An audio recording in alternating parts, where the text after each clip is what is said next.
everybody, welcome back to my channel. My name is Leanna. Today we're going to talk about pricing strategy, and I am going to let you in on what I do, and hopefully down below in the comments you will let me know what you do, and maybe we can learn something from each other. What prompted this video? Poshmark is very much a offer counter offer culture. It's built into the app. We have offers to likers, we have closet clear out, we have bundle offers, we have offers from buyers, we have offers coming at our yin yang. Unlike eBay, where you can turn your offers off, we don't have that on Poshmark. I kind of wish we did in some ways.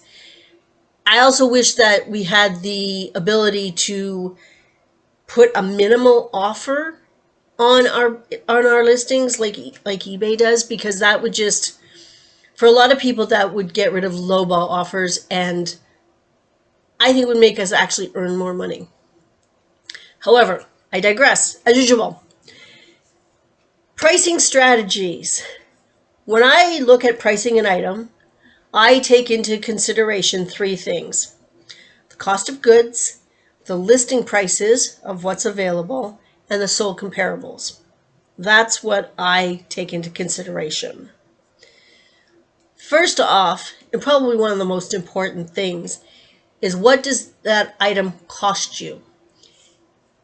Doesn't just cost what you paid for it at a thrift store or auction or consignment store or wherever it is you source. It's not just about that $4 t-shirt being listed. I also can take into consideration the time and effort it took to go to the thrift store, how much time I spent at the thrift store, how long it took me to wash that item or steam that item, because I wash everything that I possibly can, and I do steam everything. It's just what I do. I have the time to do that, and it's something I find important. That's all. It's just what I do. But I build that price into my cost of goods. So every $4 t-shirt might actually end up costing me $5. It's not a huge amount usually because it's spread over so many items, but I do take it into consideration. So always when you think about your cost of goods, always think about your own time and your own effort. Build that into that number. The next thing that I consider is the listing prices that are on the items that are still available. So when I go into Poshmark and I do a search on this item, and I look at everything that's available, and I scroll through, and I always go to just in, always filter to just in, so you know the present day numbers, not what was a year ago. So I scroll through and I look at the condition of the item, whether it's new with tags or it's used, and I'll look at a few of the listings, and see what the condition is, see if there's any flaws, things like that. I look at all the listing prices, and I want to price my item to be competitive with those items. For instance, if I have a torrid top, and this isn't true because torrid's all over the place, but if I had a torrid top and I searched that top on Poshmark, and I come up with all the listings, and they're all being listed at $20.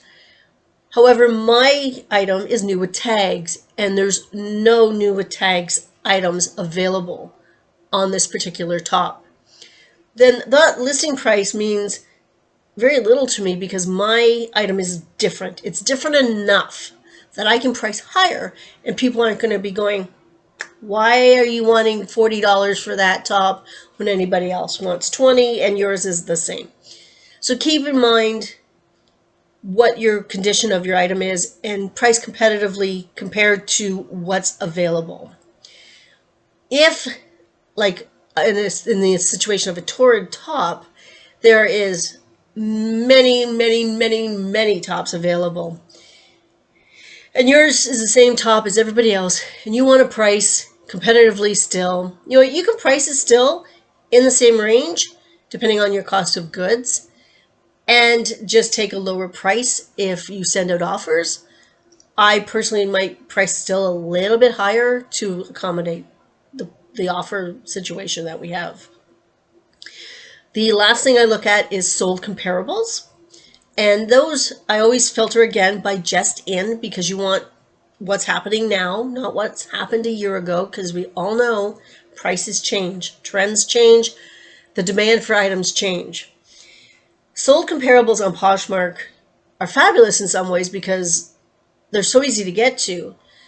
However, please keep in mind that when an item sells within a bundle, that sold price that's shown on Poshmark is actually the listing price, because Poshmark does not do the math and say, okay, this sold in a bundle of 3 for, $90, so therefore it was $30. Poshmark doesn't do that. So just keep in mind that if something seems a little bit higher, it might be because it was a bundle. However, sold comparables are your best friend when you are pricing your items, because that's usually what an item is selling for. And I will take that number, an average of that number, and I will increase it by at least 30, if not more %. So I have wiggle room built into the price for offers to likers, for offers from buyers, for bundles, for closet clear outs, because I don't want, and this has happened to me in the past, I have not built that percentage in, and all of a sudden I've done closet clear out a couple of times, and I like to be a little aggressive with that offer, and all of a sudden my item's down to $10 and there's no room there anymore, and I'm like, it's too early to relist. So I've now started to do at least 30%, if not more, depending on the item, depending on what is available in the market. Because if it's an item that has not a lot available, you can go a little bit higher and people aren't going to think you're greedy in a sense.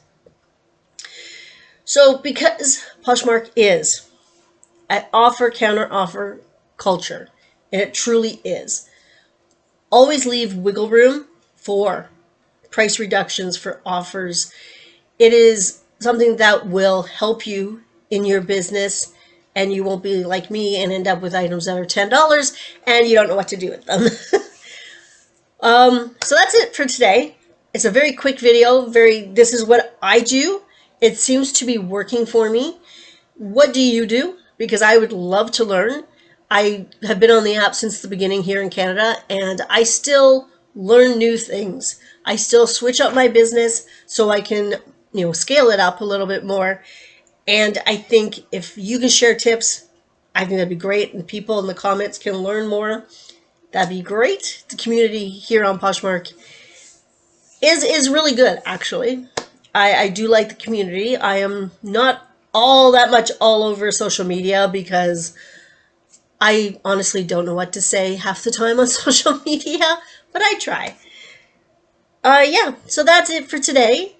I hope everybody has a great week. Next week is going to be end of year wrap up, and lots happened to me this year, and I'm excited to do that video. If you have any questions or want to know anything about me, shoot me a comment down below or DM me on Instagram at Komori Style. All those links are down below in the description. And until next time, have a good day. Bye.